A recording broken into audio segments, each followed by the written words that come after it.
Christel, are you comparing awful. Thomas Edison It's an to awful- Davros, the it's an creator of the awful- Daleks?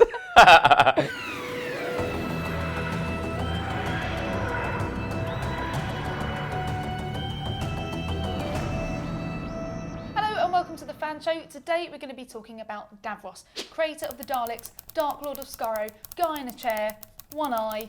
Seen him around? Know him? Recognise He's him? got beautiful eyes when he does Yeah. open them. My first experience of Davros was Stolen Earth Journey's End. And so I always thought of him as this sort of, all-conquering, bonkers villain who wanted to, rule the universe. Yeah. And I always saw him as that. And it was only until I started watching Classic Who I realised actually, initially, he wasn't bothered about that. He wasn't bothered about the Doctor. He had his own little goals, and the Doctor just blunders in, and he's an inconvenience, but he's not his motive. But yeah, it's interesting you were saying about your first experience of Davros and your first story, because I think probably similar to someone, say, like the Master, if you come into Doctor Who with a certain Master or Davros story, that becomes your... I like that you can have a different interpretation of that villain, judging by their first story. So if you come into Doctor Who and I still don't know what the first Davros story I saw, but it might have been Revelation of the Daleks.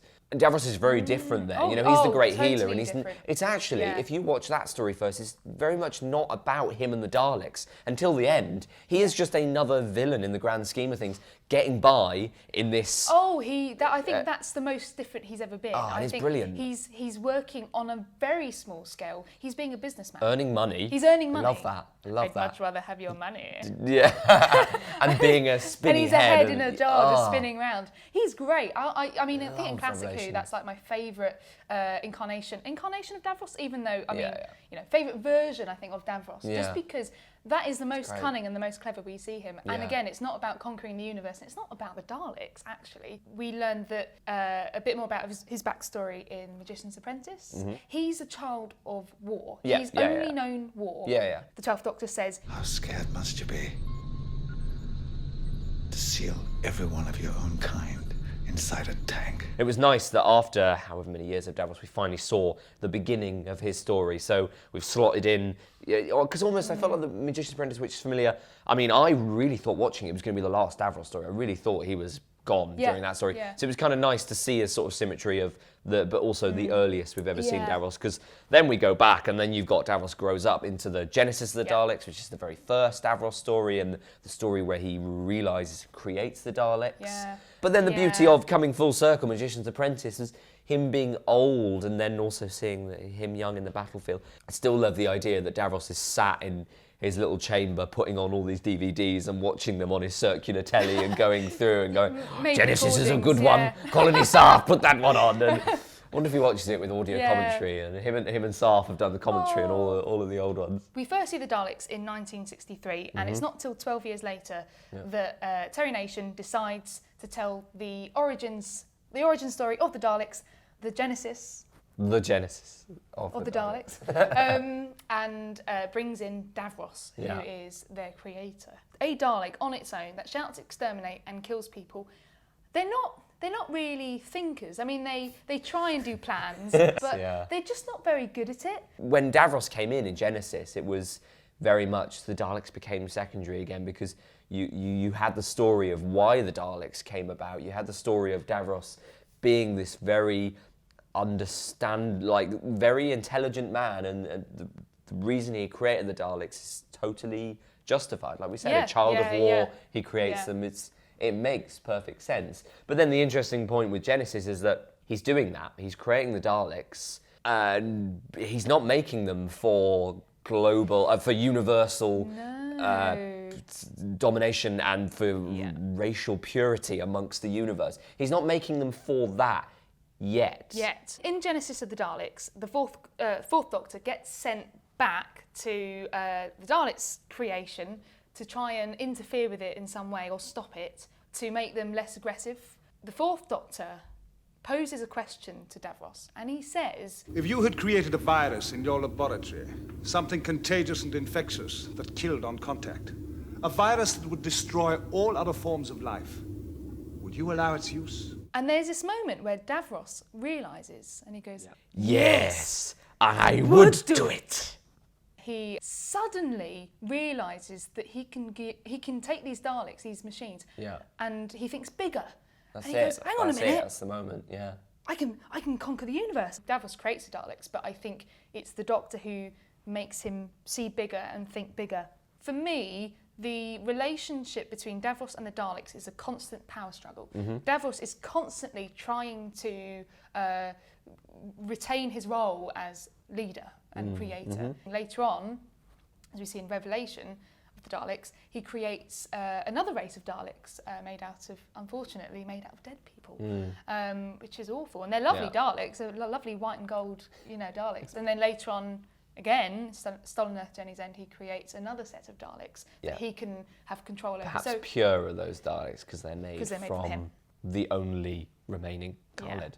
I suppose in The Witch's Familiar as well, I mean, Davros is very much kind of, I mean, what is it? He's the creator. They call him the creator, but he's the dad. He's the old, old dad in an old people's home. Yeah. And it's like inventing something. Okay, so the invention of the light bulb. Yeah. He's long gone now. Edison, is it? Yeah. But look at all like now we're doing our own thing with light bulbs. Like we're creating our own light bulbs now. Yeah. He hasn't got. Christel, are you comparing Thomas Edison to Davros, the it's creator of the Daleks? Thanks to Davros, we have these beautiful lights around us everywhere. That is the worst analogy, I think. I'm really sorry, that is the worst analogy. Apologies to Thomas Edison and his family. It's like, there is a line in Magician's Apprentice that where he says that these Daleks have mercy for him because he's their father, and it's genetic. He couldn't change it. He said he couldn't eliminate that. So I think they look after him because they feel they have to. Yeah. They have respect for him. Well, yeah. So these New Who Daleks are made from him now. So there is a difference there, and that's interesting because that relationship has changed a bit. Where would that go? Where will that go? So the planet's back. Planet Davros is. I think we can assume he's been rejuvenated. He's with the he's regenerated. He's regenerated. I mean, what's that going to mean? I mean, has he absorbed some of the some Time Lord DNA? I don't know. There's a lot more to be told, I think, with Davros and the Daleks. Are we going to get a female Davros? Will that? I'd like to see them back. Yeah. But I think I would like to see Davros not as the Davros that we saw in Stolen Earth Journey's End, where I'm going to conquer the universe. Yeah. And more as somebody who is working on a smaller scale, but I think that's more scary, and somebody who is thinking through what they're doing. I'd love to see him come back as a part sort of cyborg, where he's got sort of a metal arm. Build his legs as well. Yeah. Give him a new body. Oh, I don't know. It'd feel, oh, yeah. And what could they do to his face? I don't know. Do his face. What's so beautiful about The Magician's Apprentice, and which is familiar, is it focuses a lot more on their relationship, and actually their similarities. It brings up a lot of their similarities. When Davros finds out that Gallifrey's back, he gets really emotional. Like we see him cry. Yeah. I think he's being genuine at that point. I felt deceived by him later. Yeah. I think we do see, for a brief moment, we see into Davros's soul. We actually see his true self. I genuinely believe that. Unfortunately, later on, he does trick the Doctor, and he does go back to being plain old Davros, being manipulative, Davros and his ways. Yeah. But actually, I think there is a moment there where he opens up and he truly connects with the Doctor, and he's truly happy for the Doctor. He's a coward. Like he's totally. Instantly like, what is it in Resurrection of the Daleks, when the Fifth Doctor's pointing a gun at him going, I'm going to kill you. And Davros goes, no, well, I was going to create some good Daleks and they were going to be good. Yeah. And the Doctor's like, oh, right, were you? And then, unfortunately, that never happens. As soon as the Doctor turns his back, he's like... But yeah, it's just like... And then as soon as in Which is Familiar, as soon as he has that regeneration, he's like, right, and he's back to normal. So he's a coward. But I really hope that the Doctor pushed this coward into actually fessing up, opening his eyes and... Yeah. I guess it boils down to, is Davros a villain? Yes. He is a villain in my eyes. But not always. Yeah. You didn't wake up, as a kid and go, I'm going to be bad. Like, Yeah, he I don't think it's a thought he conscious was doing decision. what was good. No, Yeah, it isn't. it's- Those yeah. the best villains Yeah, are not yeah. a conscious decision. Yeah, I think he's a villain, but he's probably one of the most interesting villains we've ever had. He's not a comic book villain. I think maybe later on, Stolen Earth Journey's End, he does become a bit becomes more a big a villain, pantomime yeah. villain, a Made a pantomime trap type and- character. yeah. Let's say he's a villain. He is a villain. It's Is he great he's that a you villain? even have to think about that. The fact that he is the archetype of like James a Bond visual villain. Like, Yeah. you know, sat in his chair, Yeah. you know, stroking his He buttons just needs or whatever. he and just needs a cat, like a white cat sitting on his I'd chair. be very happy with that. That will But complete- like, that will complete so he looks exactly like a Yeah. villain.